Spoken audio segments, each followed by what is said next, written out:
Hello everyone, and welcome to Restorative Health Solutions. If you understand what's making you sick, then you can start to understand how to get better. More information is power.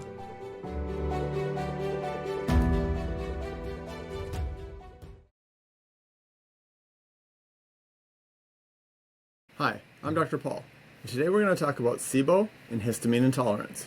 So the first question we need to ask is, what is SIBO? Small intestinal bacterial overgrowth, or SIBO, is a condition that occurs when bacteria that are supposed to stay in the large intestine or colon begin to travel up into the small intestine.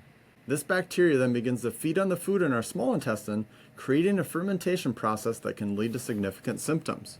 Some common SIBO symptoms include the following: gas or bloating, especially after eating, constipation or diarrhea, acid reflux, heartburn, GERD, nausea, abdominal pain and or cramping, food sensitivities, irritable bowel syndrome, and more. SIBO can also contribute to poor absorption in the gut, which can lead to nutritional deficiencies. Next, what is histamine and what is histamine intolerance? Histamine is a chemical messenger, signaling molecule, and an excitatory neurotransmitter that impacts several systems in the body, like the immune system, digestive system, and the nervous system. Histamine is made by certain immune cells like mast cells and basophils. Histamine modulates the immune response, influences digestion as well as the microbiome, and impacts wakefulness, alertness, mood, and appetite. Histamine is a good thing that the body needs, but what happens when we have too much histamine? Histamine can build up in the body faster than the body breaks it down, which can lead to an excess in histamine, histamine intolerance, and an increase in mast cell activation symptoms. This can happen for several reasons, such as dysbiosis in the gut from lack of beneficial bacteria, yeast or candida overgrowth, bacterial overgrowth, parasites, etc. Nutritional deficiencies, such as B6, magnesium, vitamin C, copper, etc. Deficiency in our DAO enzymes of the gut that help us break histamine down. DAO stands for diamine oxidase. Environmental toxins such as mold, heavy metals, insecticides, pesticides, herbicides, BPA from plastic products, etc. And from dietary triggers, especially from GMO grains in the diet. Histamine can impact several different systems of the body, so the variety of symptoms can vary significantly from person to person. Some common symptoms of histamine intolerance or mast cell activation syndrome include the following: neurological symptoms like headaches, migraines, dizziness, anxiety, brain fog, poor sleep.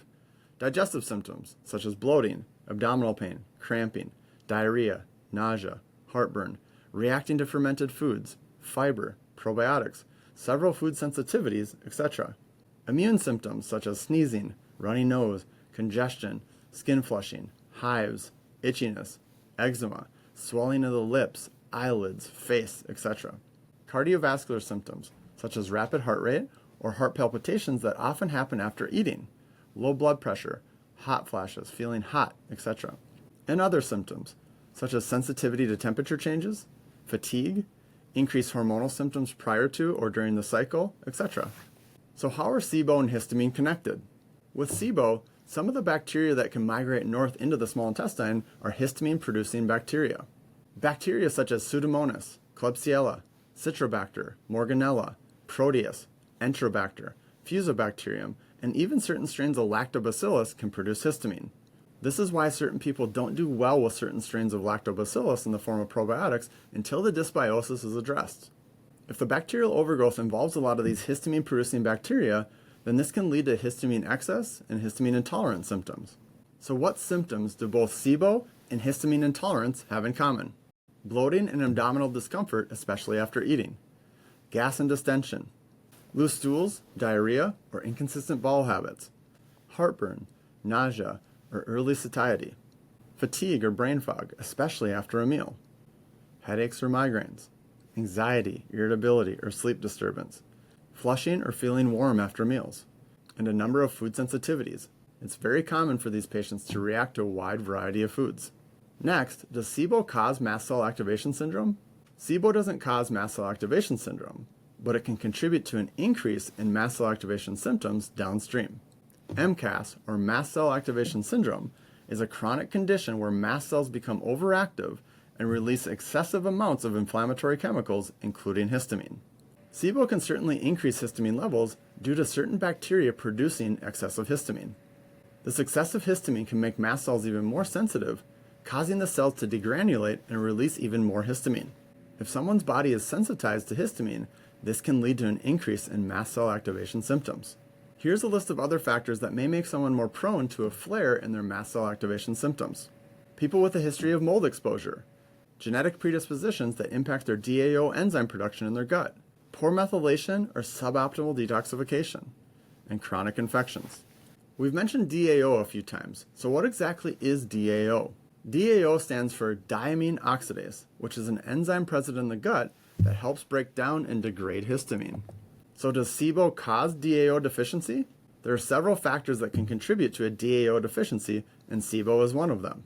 Here are some of the other factors that can contribute to a DAO deficiency. Dysbiosis. SIBO and dysbiosis can cause an increase in histamine and inflammation.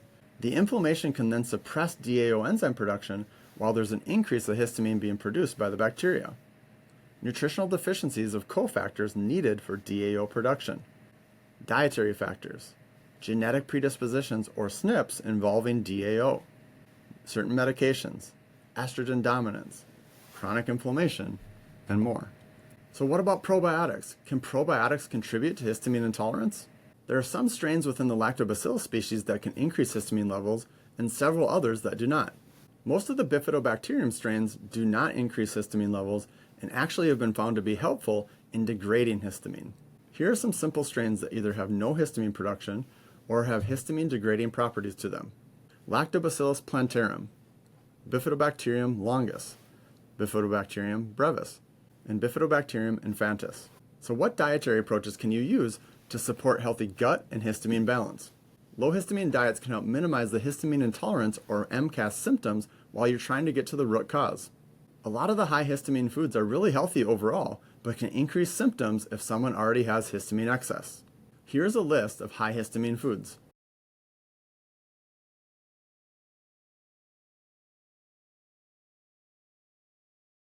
And here's a list of foods that are low in histamine.